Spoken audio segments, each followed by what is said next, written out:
I wouldn't normally review an MCU movie on this channel, but Taika Waititi is probably going to write and direct the next Star Wars movie, and Thor Love and Thunder has received some mixed reviews, so I'm anticipating questions of, should we be worried?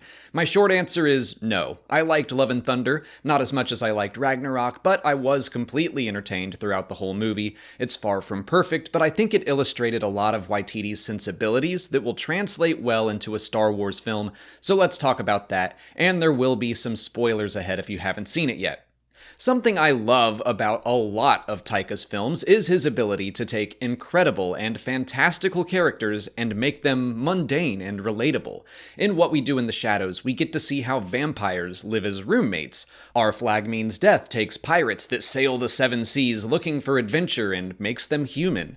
I think the first two Thor films struggled to take the God of Thunder and make him a character audiences could connect with, but Ragnarok turned around and did just that. He became a bit more of a himbo, he experienced heartbreak through the loss of his girlfriend and father, and his identity through the loss of Mjolnir. All of a sudden, a god had cracks in his armor. He became more relatable and more normal. That's something that was important to George Lucas when creating Star Wars. In his audio commentary for A New Hope, he talked about how he wanted his galaxy to be filled with technology audiences would be blown away by, space travel and laser fights and holographic messages and droids, but none of it is treated as if it's amazing. Luke Skywalker has seen droids and holograms probably every day of his life. Lucas talks about how he never wanted to stop and explain what anything was in his film, he just trusted audiences to keep up. I think that's an instinct that grounds the story and simply helps everything feel real.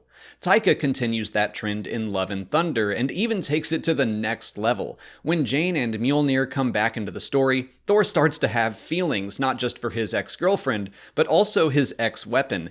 And then Stormbreaker, his current weapon, starts to feel jealous. Taika doesn't take time to explain how a weapon can have such emotions, he just trusts the audience to accept it. He takes the weapon of a god and he imbues it with feelings everyone watching can understand, and at least to me, it worked to great effect. And by the way, I think Stormbreaker has feelings of its own because it was partially made from Groot's arm, so I think it is alive to a degree. Now, I'm sure some people think that's all very goofy and a step too far. While the Stormbreaker stuff worked for me, I do think Taika could have dialed it back on the comedy. There were some serious moments that were undercut by jokes that, granted, made me laugh, but I don't think I felt the full impact of the more emotional scenes. It definitely seemed like he had free reign to do whatever weird thing he wanted, and at some points, even if I was laughing, I was rolling my eyes as well. But I kinda wonder if that stuff would have worked better in a Star Wars movie. When the heroes travel to Omnipotent City, we see an arena full of gods and weird creatures. It reminded me of the Cantina in A New Hope, just a ton of different, unique, and weird creature designs to take in. That feels like a very Star Wars idea. One of those gods was an animated god of dumplings, and I don't want that in Star Wars, but I don't think that's a danger. But even when Love and Thunder did stuff like that, where I was like, this is a little much, what I respect is the commitment. Chris Hemsworth is great as Thor. He's funny, but he's earnest, and he goes all in, treating everything around him as his reality. That's important, because the fact of the matter is, Star Wars is a goofy franchise, and we need to stop pretending it isn't. There are crazy aliens, singing heads in jars, and the wisest being in the galaxy is a little green puppet voiced by Miss Piggy. What elevates Star Wars is its commitment to that goofiness. Mark Hamill treats Yoda seriously, and so does the audience. And I know Taika Waititi understands that because he has said one of my favorite quotes about Star Wars. It doesn't take itself too seriously, but it does believe in itself. Yes, Star Wars is a tricky recipe to get right. Every movie, and every series, and every book balances action, and adventure, and whimsy, and comedy, and heart, and its themes. I think people forget that even The Empire Strikes Back, widely considered to be one of the best and one of the darkest Star Wars movies, is also one of the funniest. I love Taika's filmography. What We Do in the Shadows is one of my favorite movies. He has proven time and time again to me that he can balance fantastical characters with comedy and heart.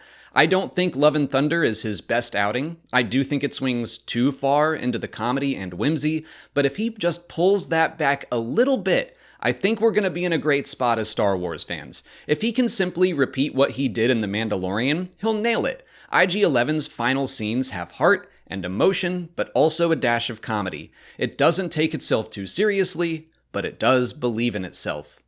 I focused a lot on the comedy of Love and Thunder because that seems to be a sticking point for a lot of people online, but I want to point out that the story also had some very Star Wars themes. I thought Gore the God Butcher was a good villain with a compelling story about overcoming anger and choosing love over vengeance. He also dies right after doing something noble, which is about as Star Wars as you can get. Thor himself has to learn to connect with those around him again, and he tells Jane that she taught him there is nothing more noble than helping those in need, which is just like the High Republic saying that being a Jedi is not about saving oneself, but about saving others. Jane sacrifices herself to save the next generation of Asgardians, and Thor gives those same children the tools they need to overcome evil and protect themselves and build a better future. There was a lot in there thematically that I think would fit right into a Star Wars movie, no problem. I walked out of Love and Thunder nodding my head and going, that was good. That was fun. I wasn't blown away, it wasn't my favorite MCU film, but I was entertained the entire way through. If I walked out of a Star Wars movie feeling that way, and I have multiple times, I would be perfectly fine with that. I think there are a couple of things Taika could tweak to bump his Star Wars movie over to the edge into greatness, and I'm hopeful he can do just that.